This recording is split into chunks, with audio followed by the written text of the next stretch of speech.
Assalamu alaikum. I'm Malik Zanzeh Mumtaz with second year chemistry. In the previous lecture, we have started the chapter number 8, which is aliphatic hydrocarbons, and the topic was nomenclature of alkane. Alkane के हमने नाम देने के different rules देखे थे जो कि IUPAC ने हमें बताए हैं. उन rules and regulations को follow करते हुए आप किसी भी अल्केन को नाम दे सकते हैं जो कि एक साइंटिफिक नेम होता है. उन्हीं रूल्स में थोड़ी सी मॉडिफिकेशन करके हम अल्कीन और अल्काइन के नाम भी दे देते हैं. तो आज का हमारा लेक्चर है nomenclature of alkene and alkyne. Alkene की नॉमेनक्लेचर में हमारे पास जो रूल्स हैं हम वन बाय वन तमाम रूल्स को एक्सप्लेन करेंगे. सबसे पहला है select the longest continuous chain that contain the carbon carbon double bond as the parent chain. Change the ending of the name of the alkane of the identical from n to n. बहुत ही simple है कि जो double bond होगा आपने वो chain select करनी है और वो लॉन्गेस्ट होनी चाहिए. और जब आप नेम दे रहे होंगे तो एन की बजाय इन लगा दीजिएगा क्योंकि यहाँ पर डबल बॉन्ड है और ये अल्कीन है. एग्जाम्पल देखते हैं. आपके सामने एक डायग्राम दिखाई गई है और इसमें हमारे पास जो नंबरिंग है, जो काउंटिंग है, वो कहाँ से स्टार्ट होगी? ऑब्वियसली जहाँ पे डबल बॉन्ड होगा. तो अल्केन में आप नेमिंग कहाँ से स्टार्ट करते थे? जहाँ से सब्स्टिट्यूएंट आपको करीब नज़र आ रहा था. अल्कीन या अल्काइन के अंदर आप नेमिंग कहाँ से स्टार्ट करेंगे? जहाँ पे आपको डबल बॉन्ड या ट्रिपल बॉन्ड करीब नज़र आ रहा होगा. ये ध्यान रखिएगा. तो अल्कीन में नंबरिंग आप स्टार्ट लेंगे जहाँ पे आपको डबल बॉन्ड करीब नज़र आ रहा होगा. तो यहाँ पे 1 2 3 4 5 6 ऊपर नहीं जाएंगे हम. अगर ऊपर चले भी जाएं तो भी आपकी नेमिंग गलत नहीं होगी क्योंकि चेन की लेंथ बिल्कुल इक्वल बनेगी. 6 की ही लेंथ बनेगी और ये जो स्ट्रेट वाला है ये आपका क्या हो जाएगा? सब्स्टिट्यूएंट हो जाएगा. आप कहीं भी मूव कर सकते हैं, आपका नेम गलत नहीं होगा. ये आपका सब्स्टिट्यूएंट हो गया. अब इसका नाम देते हैं 3 प्रोपाइल. अब जो सब्स्टिट्यूएंट है ये 3 कार्बन वाला है तो आप इसे प्रोपाइल कहेंगे. और नेमिंग आपने देनी है 2 हेक्सीन. अब 2 आपने क्यों लिखा? ये बताने के लिए कि जो 6 कार्बन की चेन है उसमें जो सेकंड नंबर पर कार्बन है वहाँ से डबल बॉन्ड शुरू हो रहा है. तो आपने इसीलिए इसका नाम क्या देना है? 2 हेक्सीन. हमारे पास सेकंड रूल है number the chain so as to include both carbon atoms of the double bond. Numbering begins from the end near to the double bond. मैं ऑलरेडी बता चुका हूँ यहाँ पे. तो एक तो आपने जो लॉन्ग चेन सेलेक्ट करनी है उसमें कार्बन कार्बन के बीच में जो डबल बॉन्ड होगा वो दोनों कार्बन बीच में आनी चाहिए. आप चेन कहीं और तरफ ना लेकर जाएं. डबल बॉन्ड वाली दोनों कार्बन आनी चाहिए. और दूसरी बात ये है कि जहाँ से डबल बॉन्ड करीब होगा आपने वहाँ से काउंटिंग स्टार्ट कर लेनी है. तो ये इसकी काउंटिंग करते हैं 1 2 3 4 5. ये आपका सब्स्टिट्यूएंट आ गया. इसका नाम दे दें 5 मिथाइल हो जाएगा. और 2 पोजीशन पर आपने बताने जा रहे हैं कि ये हेक्सीन है, यानी कि टोटल लेंथ तो 6 की है और जो सेकंड कार्बन है वहाँ पर क्या मौजूद है? डबल बॉन्ड मौजूद है. इसीलिए आपने उसकी लोकेशन भी बता दी. Number 3, design the location of the double bond by using the number of the first atom of the double bond as prefix. ये बहुत ही सिंपल सी बात बताई गई है यहाँ पर. जैसे कि आप एग्जांपल में देख लेते हैं. ये आपके पास एक स्ट्रक्चर है 1 2 3 4. आप इसको क्या कहेंगे? 1 ब्यूटीन कह देंगे. यानी उसने ये कहा है कि आप इस प्रीफिक्स के अंदर यानी पहले डबल बॉन्ड की पोजीशन भी बता दें. और ये मैं आप लोगों को ऑलरेडी बता चुका हुआ हूँ. एक और एग्जाम्पल ले लेते हैं 1 2 3 4 5. ये हमारे पास 5 कार्बन की चेन है. डबल बॉन्ड आ गया है. आपने ध्यान ये रखना है कि जहाँ से डबल बॉन्ड स्टार्ट हुआ है उस कार्बन को काउंट करना है. यानी पहली कार्बन को काउंट करना है, दूसरी कार्बन को एज ए पोजीशन नहीं लेना. तो इसका नाम क्या हो जाएगा? 1 पेंटीन, यानी 1 से डबल बॉन्ड स्टार्ट हुआ है.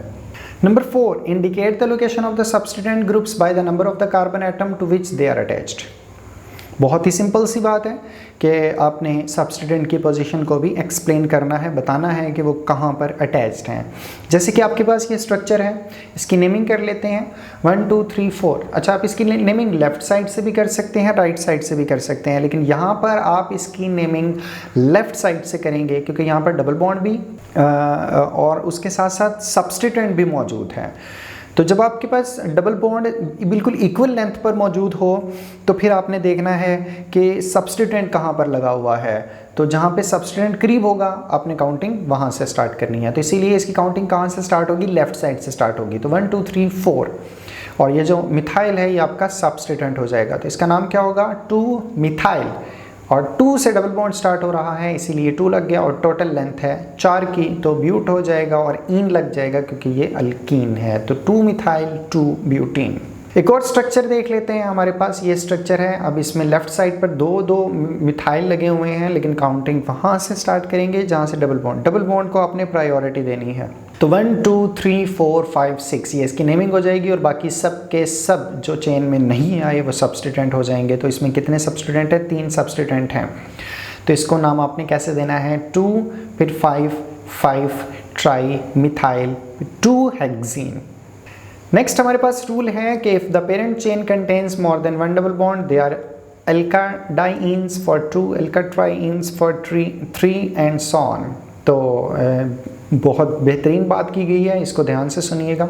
ये आपके पास एक स्ट्रक्चर है, इसमें 2 डबल बॉन्ड आ गए हैं।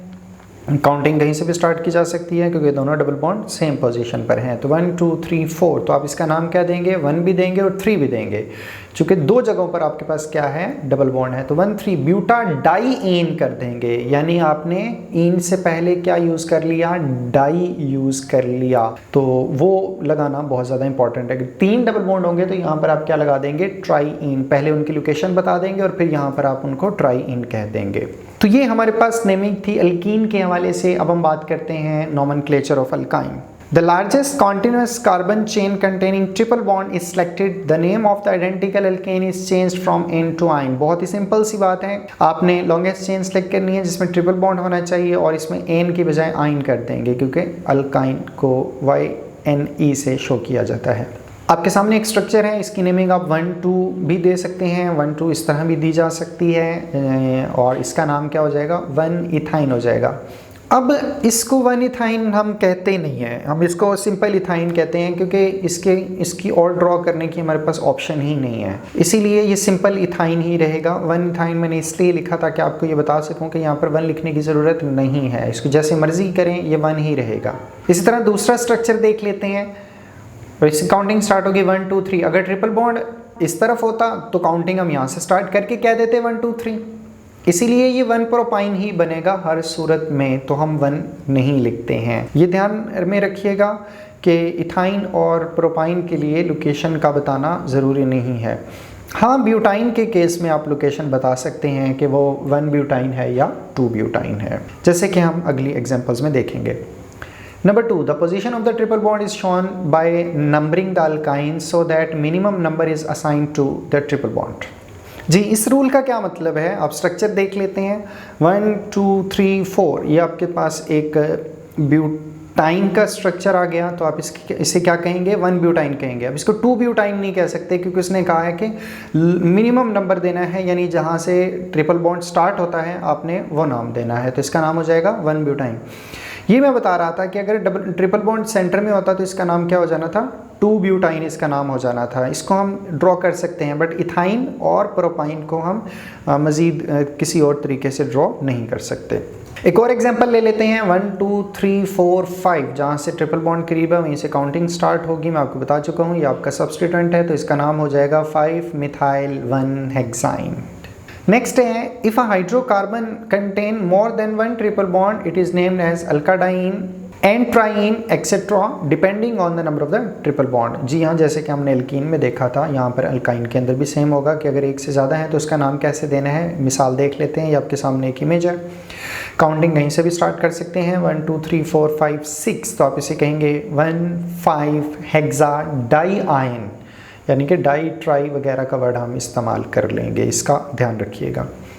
चौथा, if double bond and triple bond are present in compound then ending in yne is given to the root. ये बहुत ज़्यादा इंपॉर्टेंट पॉइंट है, प्लीज़ इसको बहुत ही ध्यान से सुनिएगा, ये बहुत इंपॉर्टेंट है। कहता है कि हम इसकी पॉसिबिलिटीज़ देख लेते हैं, यानी इस लाइन का क्या मतलब है। इसको ए बी में डिवाइड किया गया है, तो ध्यान दीजिएगा। ए है हमारे पास, lowest possible number is assigned to a double bond और a triple bond irrespective of whether ene और yne gets the lower number. इस लाइन का क्या मतलब है। आपके सामने एक स्ट्रक्चर है। अब इस स्ट्रक्चर में आपने ये देखना है कि डबल बॉन्ड और ट्रिपल बॉन्ड दोनों मौजूद हैं। अब काउंटिंग कहाँ से स्टार्ट करनी है, तो उसने ये कहा है कि चाहे इन को लोएस्ट नंबर दे लें, चाहे आइन को लोएस्ट नंबर दे लें, कोई मसला नहीं है, लेकिन आपने क्या करना है, जो पहले करीब होगा वहाँ से काउंटिंग स्टार्ट करनी है। तो करीब कौन है डबल और ट्रिपल में से, यहाँ पर ट्रिपल बॉन्ड करीब है, काउंटिंग वहाँ से शुरू कर दें। तो 1 2 3 4 5, तो इसका नाम क्या होगा, प्लीज़ ध्यान से इसका नाम देखिएगा। इसका नाम हो जाएगा 3 पेंटीन, यानी 3 पर डबल बॉन्ड है। अब इसकी नेमिंग आपने किस लिहाज से दी, जो करीब था उस लिहाज से आपने इसकी नेमिंग स्टार्ट कर दी। बट इसका नाम आपने जब देना है तो जो पेरेंटल चेन होगी, जो मेन चेन होगी, वो आपने देनी है अल्कीन को, यानी इसका नाम हो जाएगा 3 पेंटीन। ईन का जो एंड वाला ई है उसको मिटा देना है आपने और बता देना है कि इसके साथ डबल बॉन्ड के साथ ट्रिपल बॉन्ड भी लगा हुआ है और वो है 1 पोजीशन पर, तो 1 आइन भी हो जाएगा साथ में। तो इसका नाम 3 पेंटीन 1 आइन हो जाएगा। इसकी एक और एग्जांपल देख लेते हैं, आपको बेहतर तरीके से समझ आ जाएगा।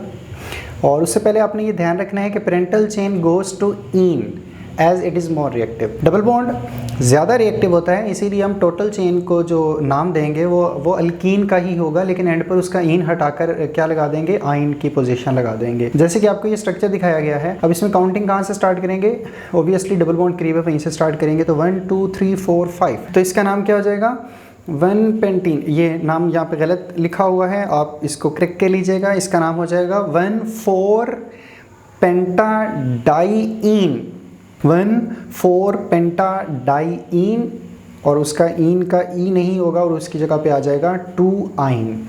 अब बी है हमारे पास, in case a double and triple bond are present and at identical position that double bond is given the lower number. अगर पहले तो ये था कि डबल बॉन्ड या ट्रिपल बॉन्ड में से जो करीब है वहाँ से आप काउंटिंग स्टार्ट कर लें, लेकिन अगर डबल और ट्रिपल बॉन्ड इक्वल पोजीशन पर आ जाए तो आपने काउंटिंग कहाँ से स्टार्ट करनी है, जहाँ पर डबल बॉन्ड आपको करीब नज़र आ रहा होगा। तो इसकी काउंटिंग हो जाएगी 1 2 3 4 5, और जो चेन में नहीं आएगा वो सब्स्टिट्यूएंट हो जाएगा। इसका नाम क्या होगा, पहले सब्स्टिट्यूएंट की पोजीशन 3 मिथाइल, फिर 1 पेंटीन, और पेंटीन का ई नहीं लिखेंगे और उसकी जगह पे आप बता देंगे कि 4 पोजीशन पर ये आइन भी है, यानी ट्रिपल बॉन्ड भी मौजूद है। तो उम्मीद है आपको समझ आ गई होगी। ये लास्ट वाला रूल बहुत ज़्यादा इंपॉर्टेंट है, इसको ध्यान से सुनिएगा और आपने अपनी बुक में दिए गए नेमिंग्स हैं उनकी प्रैक्टिस करनी है ताकि आपको मज़ीद अच्छे तरीके से समझ आ जाए।